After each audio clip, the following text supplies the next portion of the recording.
Oke, assalamualaikum warahmatullahi wabarakatuh. Waalaikumsalam warahmatullahi wabarakatuh. Kita jumpa lagi di Payung University. Ini eh, jam 9 hari ketiga di bulan Ramadan. Kita akan membahas tentang Islam dan pemberdayaan. Oke, nanti sambil mengalir ya. Pertama kita bicara tentang kisah-kisah Rasul mungkin ya. Bagaimana sih Rasulullah menempatkan para sahabat itu dengan posisi yang begitu sangat setara ya.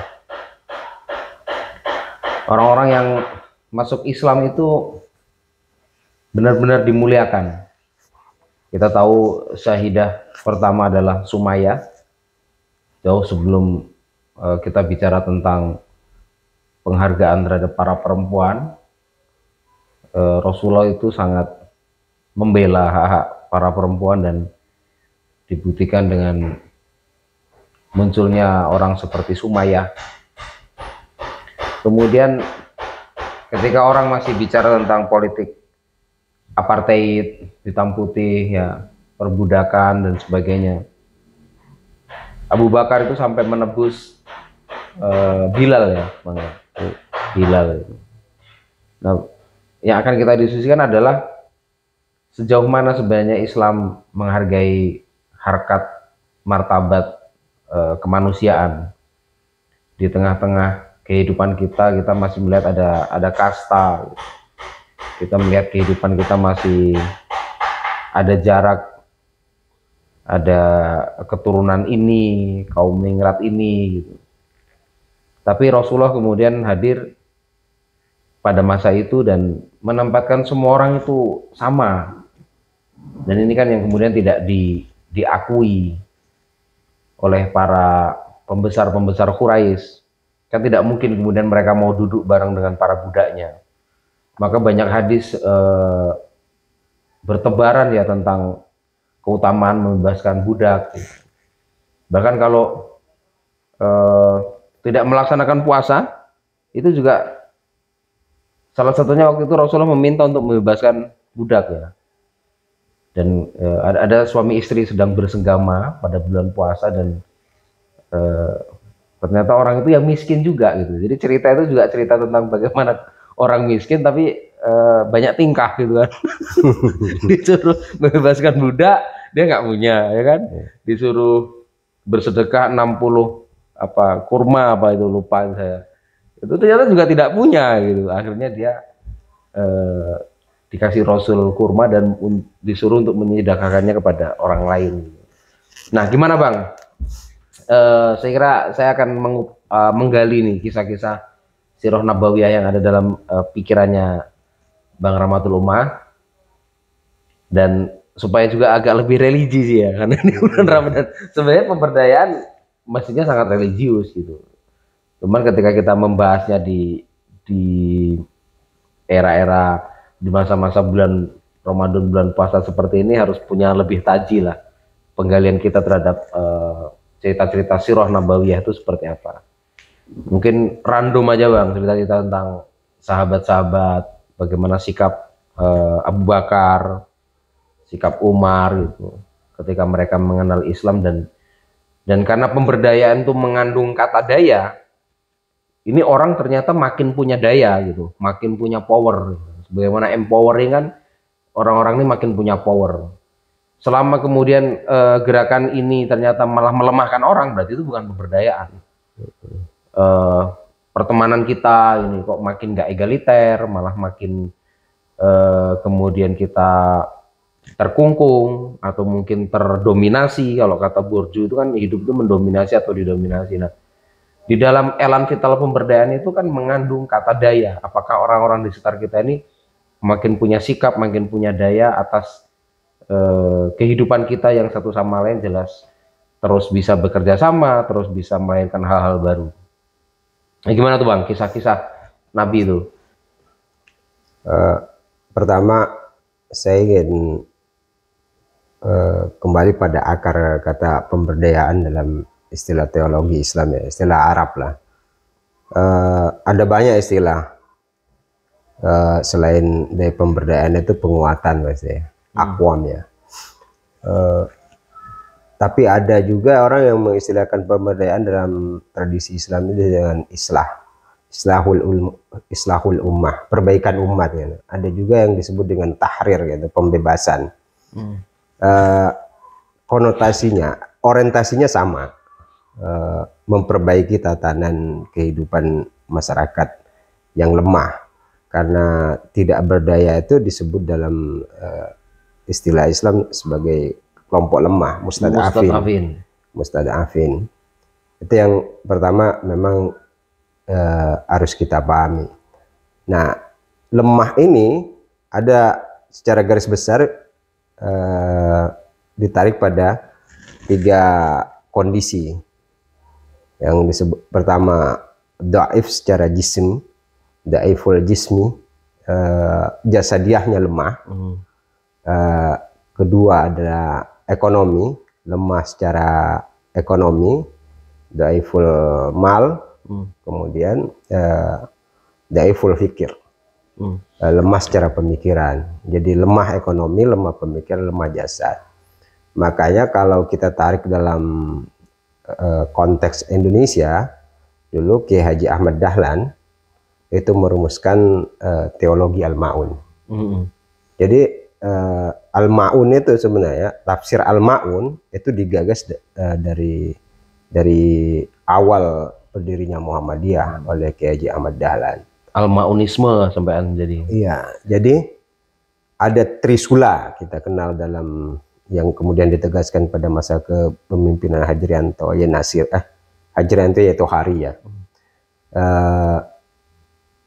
Trisula pemberdayaan dalam Muhammadiyah itu disebut dengan 3 ujung tombak pemberdayaan Muhammadiyah. Pertama itu bidang pendidikan, bidang kesehatan, dan bidang ekonomi.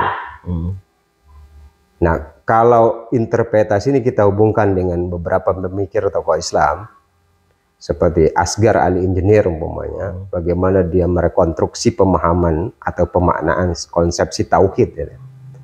Dia juga mengutip tuh beberapa hal yang terkait dengan surah Al-Ma'un, bahwa yang dimaksud dengan tauhid itu adalah membebaskan manusia, bukan hanya membebaskan manusia dari sembahan-sembahan, tapi membebaskan manusia juga dari kemiskinan, dari tirani, dari kekerasan, dari kezaliman.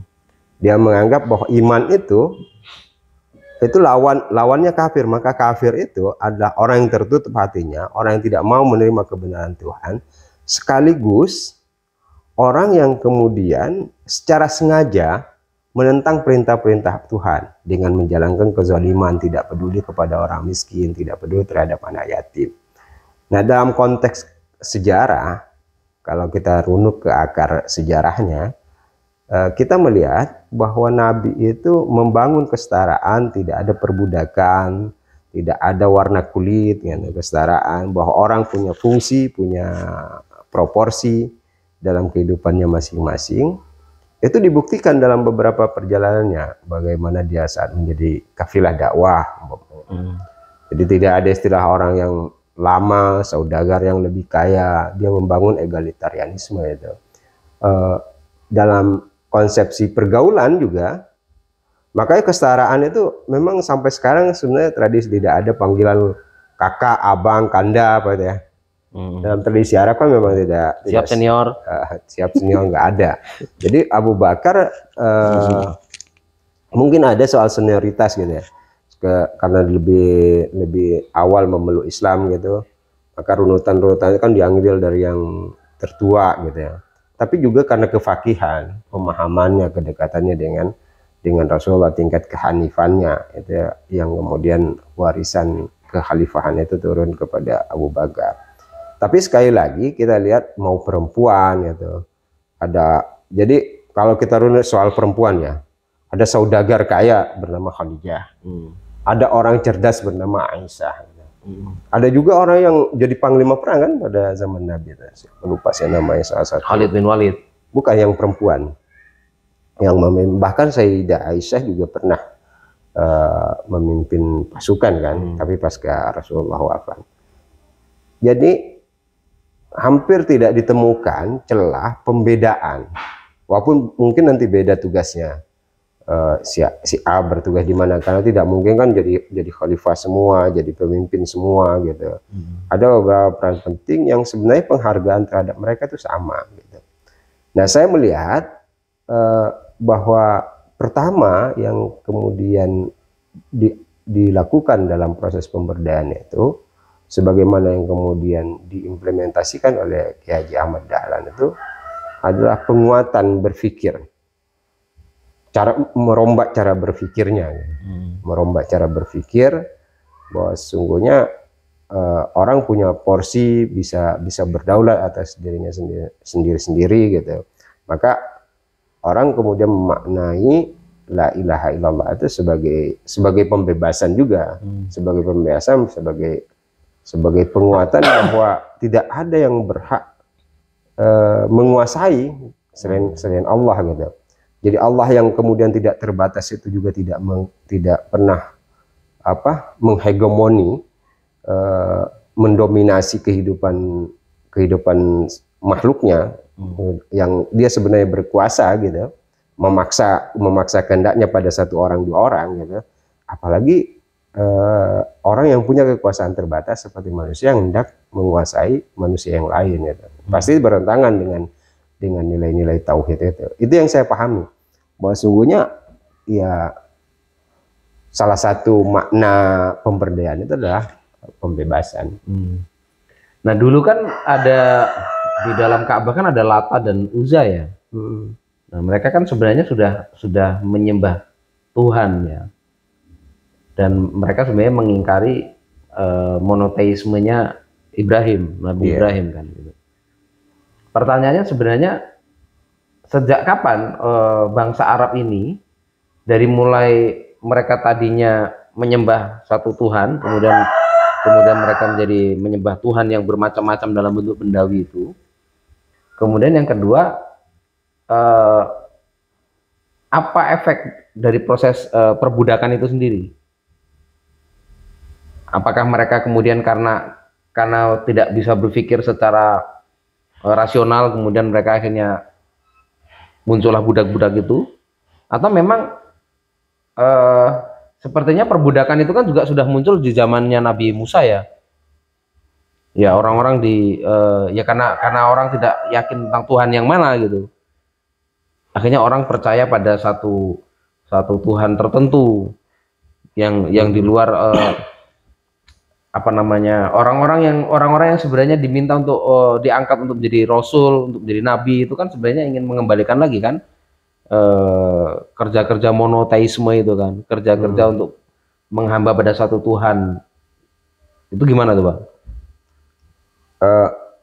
Saya tidak tahu kapan persisnya mereka menyimpang dari ajaran Ibrahim ya, ya tahunnya ya. Tapi biasanya munculnya sembahan-sembahan dalam tradisi lokal masyarakat sejak Nabi Musa sampai akhirnya Fir'aun mendaulat dirinya sebagai Tuhan. Bahkan kemudian Fir'aun sangat ketakutan dengan lahirnya bayi laki-laki yang berpotensi bisa menggantikan dia gitu. Nah, itu lahir sebenarnya dari sikap asobiyah, ego kelompok, ego suku. Jadi maka kemudian masing-masing suku ini melahirkan kedaulatannya masing-masing yang kemudian memaksa. Nah, dari setiap suku ini juga kan eksistensi ya. Iya, eksistensi kelompok, kabilah dalam tradisi Arab itu sangat kuat gitu.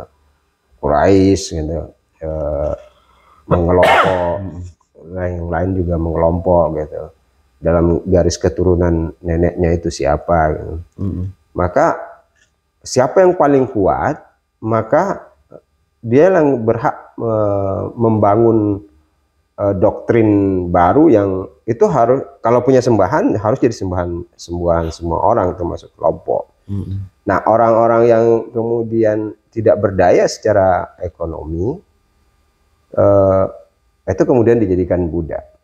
Tidak berdaya secara ekonomi ini kan sebenarnya memang tidak diberikan akses untuk bangkit.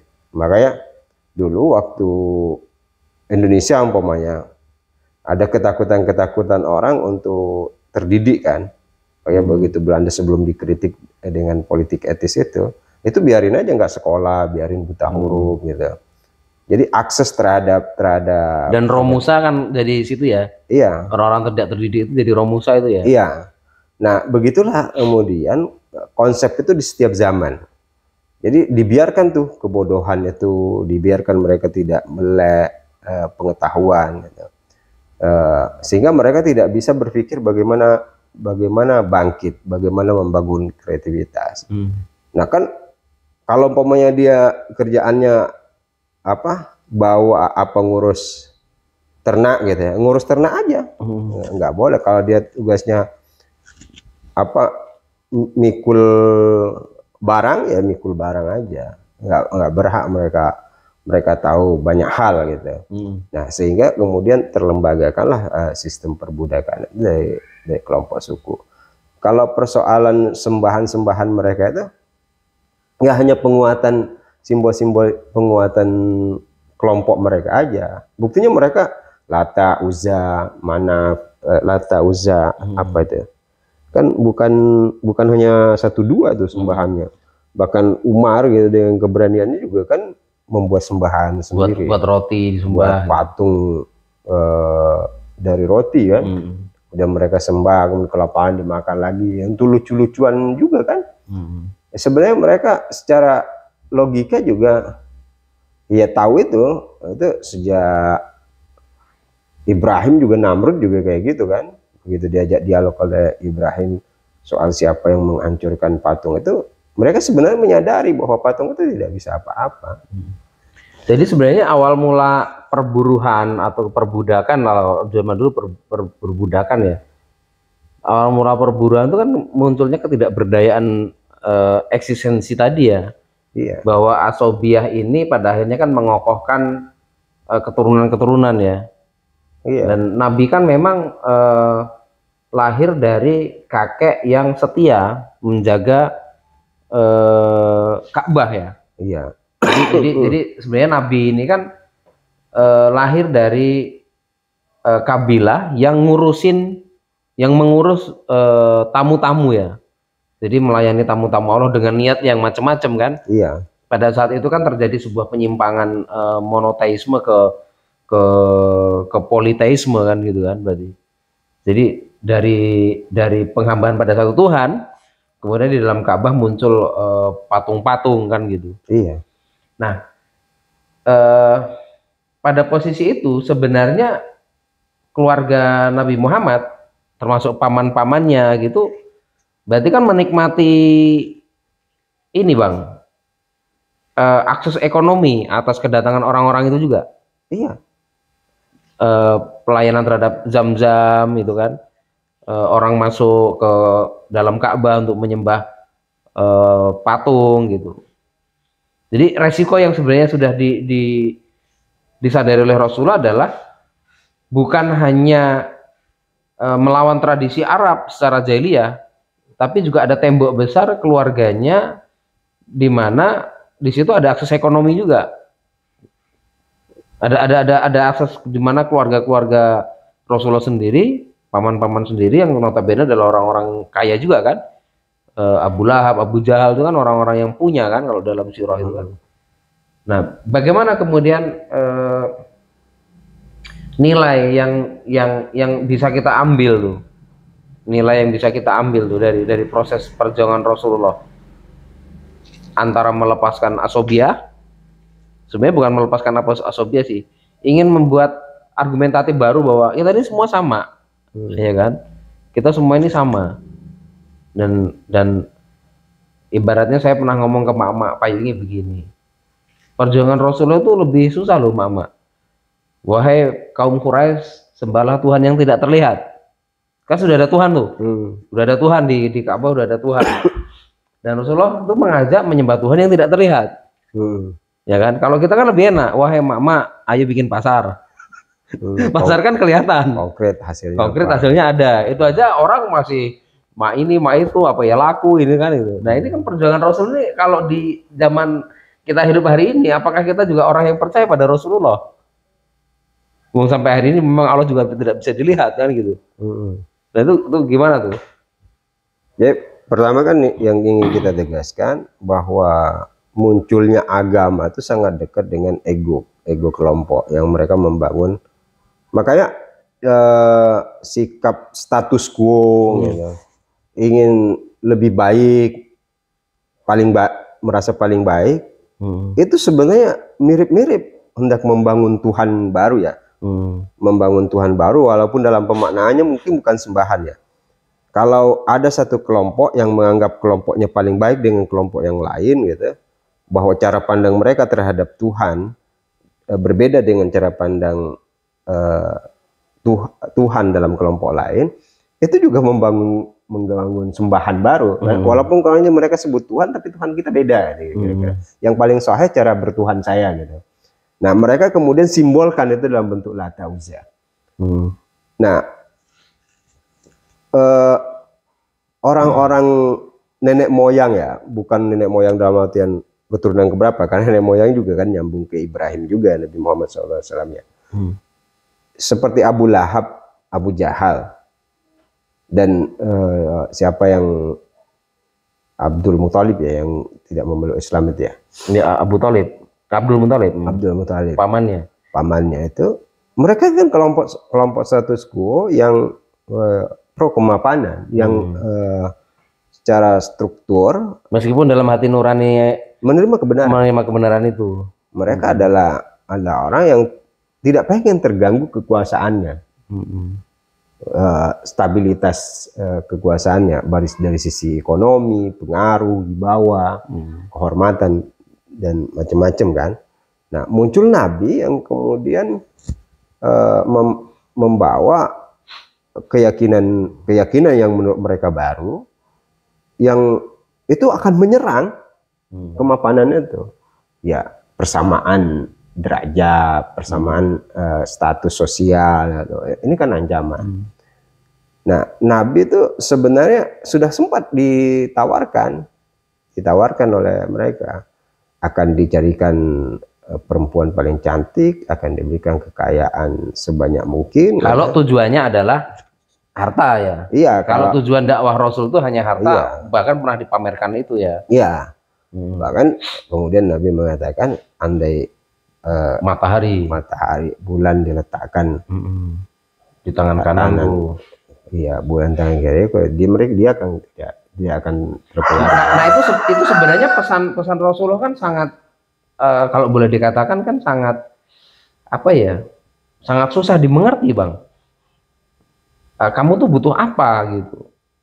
Saya kasih perempuan, saya kasih kekuasaan, ya kan? Lalu kemudian Rasulullah itu memilih untuk sembahlah Allah kan gitu kan, ingin mengembalikan itu. Pertanyaannya adalah, apakah orang-orang saat itu tidak yakin pada Allah? Saya yakin mereka kayaknya tahu Allah lah ya. Tapi ada satu struktur kekuasaan tadi yang Bang Rahmat sebut, kayaknya mereka akan terganggu. Mungkin rezekinya, karena orang tidak lagi menyembah Lata dan Uzza, kan begitu kan? Terus kemudian secara eksistensi kabilah juga begitu. Dia tidak kehilangan budak, coba bayangin. Dia kehilangan budak tuh akhirnya. Wong ada seorang Bilal yang tadinya dia tidak punya kemerdekaan, lalu kemudian dia bisa mengumandangkan azan gitu kan. Bilal kemudian bisa sejajar dengan orang yang membebaskannya bahkan. Nah ini konsep apa gitu? Kalau kita pandangan hari ini maksudnya orang ini gimana?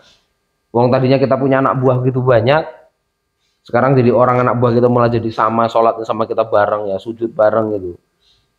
Jadi saya ingin menggali lagi, orang ini sebenarnya tidak takut terhadap bergesernya orang pada penyembahan kepada Allah saja. Tapi orang ini juga pada takut, mereka kehilangan eksistensi kabilah itu sendiri, kehilangan eksistensi secara akses ekonomi, kemudian juga kehilangan marwah dia sebagai seorang tuan, gitu. Ya, makanya kan sebenarnya kalau orang meyakini satu kebenaran, dia kan harusnya secure ya. Kita tidak boleh takut terhadap ancaman yang kita anggap. Kalau kita memeluk satu kebenaran, kita mestinya kan tidak takut dengan ancaman yang tidak benar di luar itu. Kalau kita anggap itu sebagai ketidakbenaran ya. Nah, saya yakin apa yang kemudian terpikirkan oleh Nabi, selain dia karena ada wahyu, wa anzir asiratakal akrabin, peringatkanlah orang yang ada di sekitarmu, kerabat-kerabat terdekat dulu tentang kebenaran ini. Nabi ada orang yang kemudian begitu memeluk keyakinan, dia nggak punya kekhawatiran terhadap keyakinan, dia kemudian menjadi tidak berdaya, menjadi mudah bahwa apa yang dia pahami sebagai sebuah kebenaran itu pasti akan menjadi lebih baik dari sistem yang dianut yang tidak benar gitu. Kalau orang-orang yang takut kehilangan wibawa, takut kehilangan kemapanan, itu kan sebenarnya pada dasarnya tidak siap dengan perubahan itu juga niscaya kan. Dan tauhid memang menuntut itu ya. Iya, pembebasan.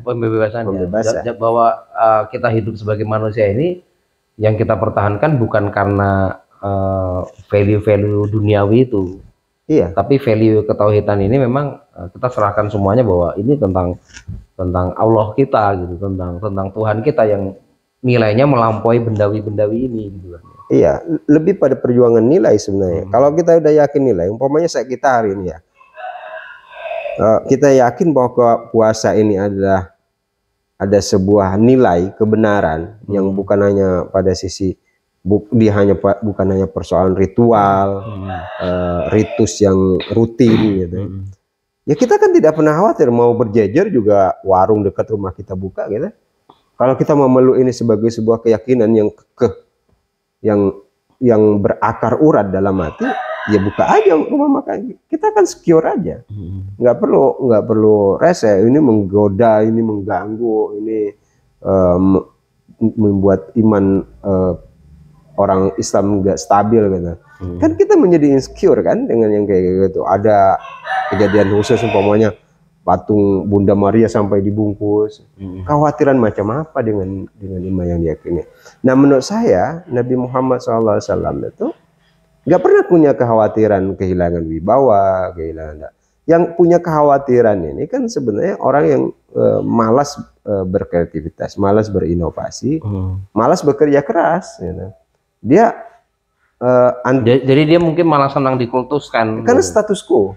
Nah, status quo itu di mana saja itu paling pasti antipati dengan perubahan. Dan itu yang akan melanggengkan sebuah perbudakan baru. Iya, pasti jadi tirani. Dia pasti jadi tirani. Karena dia tidak membangun sebuah egalitarianisme secara pemikiran, secara kesetaraan sikap dia di tengah-tengah masyarakat gitu. Kan ancamannya sama. Apa yang dilakukan oleh Ibrahim terhadap Namrud itu kan mengganggu stabilitas kemapanan. Apalagi apa yang dilakukan, patung besar dikasih kapak itu ya. Iya. Itu kan dia suruh nanya tuh, itu logiknya bisa nggak dia jawab gitu. Dia kan nggak jadi diskusi itu. Begitupun dengan kejadian Musa terhadap Fir'aun ya. Kan parno banget ya, paranoid jadinya ya. Punya ketakutan yang berlebihan kan. Sampai dia akhir tugasnya itu mencari bayi laki-laki yang baru lahir kan, dan langsung dibunuh. Karena dia punya kekhawatiran itu ancaman terhadap kemapanan yang sudah dibangun sekian tahun sama dia.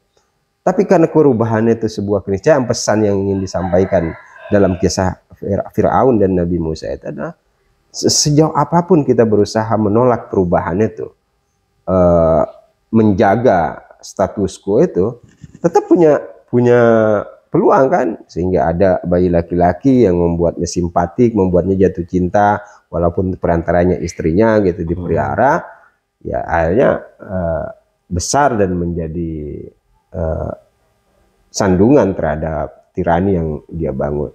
Nah, kejadian itu berulang. Kelompok-kelompok status quo itu kan membangun Tuhan baru sebenarnya dalam dalam dalam sistem yang mereka bangun ya. Begitulah Quraisy juga membangun itu kan. Kalau agama-agama kan jadikan simbol pengikatnya aja. Simbol pengikat. Tetap pada esensinya mereka menciptakan togut-togut baru. Iya, ya? Mereka itulah intinya kan. Makanya kalau umpamanya Soeharto menciptakan melanggengkan kekuasaan selama 30 tahun kan juga dengan apa? Menghabisi orang-orang yang berbeda kan. Nah, kalau ada satu kelompok di mana saja, walaupun itu mulanya dari kelompok kecil gitu, merasa terganggu dengan orang yang di luarnya, merasa insecure ya dengan kelompok lain, ya menurut saya itu yang memiliki nilai berlawanan terhadap akidah pembebasan, tauhid pembebasan itu. Pasti juga berseberangan dengan pemberdayaan. Nah, maksud saya yang ingin saya tegaskan itu bahwa pemberdayaannya itu linear dengan pembebasan. Jadi ada kandungan tauhid juga ya. Iya. Bahwa kita melepaskan penghambaan pada manusia, pada benda, pada sebuah jabatan, pada sebuah kekuasaan. Gitu. Lalu kemudian kita mengikhlaskan semua ini untuk menghamba pada satu Tuhan gitu, kepada satu zat yang benar-benar bisa mengatur semua ini gitu. Dan Nabi sebenarnya sudah seperti apa ya, dalam kondisi itu kan beliau sampai mau melepaskan ini ya, Muhammad Rasulullah waktu perjanjian Hudaybiyah. Ya Rasulullah itu kan sampai juga disebutkan Muhammad bin Abdullah kan. Itu menunjukkan bahwa Rasulullah sebenarnya juga tidak ingin menggunakan embel-embel pengkultusan, bahwa pengakuan orang yang belum mengakui Islam itu tidak mesti harus dipaksakan juga. Ya kan pada perjanjian Hudaybiyah kan sebenarnya kita rugi ya, Muslim itu rugi kan, kita rugi kan. Tapi Rasulullah mengajarkan tentang egalitarianisme itu sendiri. Rasulullah itu tidak apa-apa, tidak dipanggil Rasulullah, gitu. Bahkan ditulis Muhammad bin Abdullah gitu loh. Nah, berarti memang Rasulullah juga konsekuen. Bahkan gini, saya sih melihat ketika hari ini orang itu senang dengan satu struktur, Bang. Saya mempelajari ini juga ya agak serius lah, cukup serius lah. Kadang tuh banyak ya organisasi itu dibentuk gitu. Yang difikirkan tuh saya jabatannya di mana. Ketua, sekretaris, bendahara, divisi apa gitu, dan organisasi kan begitu banyak. Nah, di masa Rasulullah tuh nggak ada tuh kayak gitu, nggak ada struktur kayak gitu. Nah, kami kayak di payung ini kami sebenarnya nggak ada tuh struktur, kecuali kalau diminta oleh pemerintah. Strukturnya apa gitu kan, supaya kita dianggap tidak ilegal. Tapi saya tuh belajar tentang kalau pemberdayaan itu mau berjalan, maka kita harus menunjukkan egalitarianismenya itu seperti apa. Kan sampai hari ini saya juga bukan ketua. Ketua itu Pak Soban lah, karena ditanya ketua pesantren siapa. Tapi sebenarnya kita semua itu adalah penggerak. Nah, saya membayangkan dulu kalau Rasulullah itu, saya ketua, sekretarisnya ini, bendaharanya ini, gitu kan, divisi ini. Saya kira orang kemudian hanya fokus pada hal tersebut gitu. Maka kenapa birokratisasi itu begitu lambat? Karena mereka selalu bicara tupoksi. Mereka tidak bicara tentang esensi sebuah peran gitu. Esensi peran ini mau berbuat apa gitu. Meskipun kemudian ya pada akhirnya jabatan-jabatan itu juga penting disebutkan gitu. Tapi cara Rasulullah memberikan argumentatif bahwa pemberdayaan ini kan lagi-lagi bicara tentang kerja konkret apa yang akan diberikan kepada masyarakat saat itu. Pada saat Rasulullah harus berhijrah dan lapar sampai makan daun, Rasulullah juga tidak minta roti kan? Pada masa-masa perjuangan itu loh. Dan para sahabat juga mengakui bahwa Rasulullah juga ibda binafsi kan gitu. Jadi tidak bahkan kalau tadi bicara mustad'afin ya, Rasulullah kan juga tidak boleh melarang orang-orang itu juga meninggalkan orang dalam kefakirannya, ya kan? Karena kefakiran itu lebih dekat dengan kekufuran kan gitu. Dan orang seperti punya amalan apa ya, andalan masing-masing gitu loh, amalan andalan masing-masing gitu loh. Bahwa ada yang kaya juga ya biasa, kayaknya juga Abu Hurairah dan Bilal juga nggak begitu ini, Abu Dzar Al-Ghifari juga nggak begitu cemburu gitu kan. Boleh sih cemburu, padahal cemburu pada orang yang dermawan, pada orang yang menghafal Quran dan mengajarkannya kan gitu.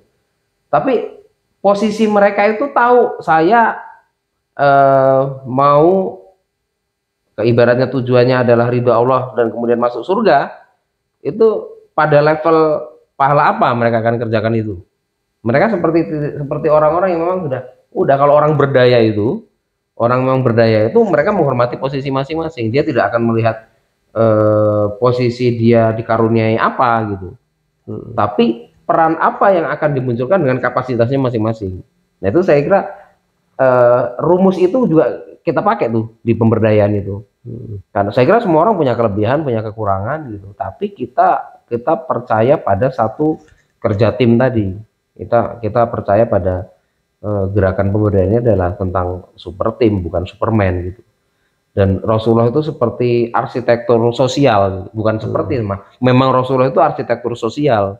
Dia bisa membagi kemampuan orang-orang dengan kapasitasnya masing-masing tanpa harus menganggap orang harus semuanya sama, seperti Abdurrahman bin Auf, seperti Utsman bin Affan gitu. Kita cukupkan diskusi ini, podcast ini. Kita nanti di bagian kedua kita akan membahas tentang misi ekonomi dakwah Rasul. Bagaimana kemudian di saat hijrah ke Madinah, kemudian Rasulullah juga bisa menempatkan basis ekonomi, bahkan pada perang, strategi-strategi perang yang dilakukan Rasulullah itu juga tidak sungkan-sungkan untuk mengadopsi taktik-taktik dari bangsa-bangsa lain. Bahkan Rasulullah juga pada akhirnya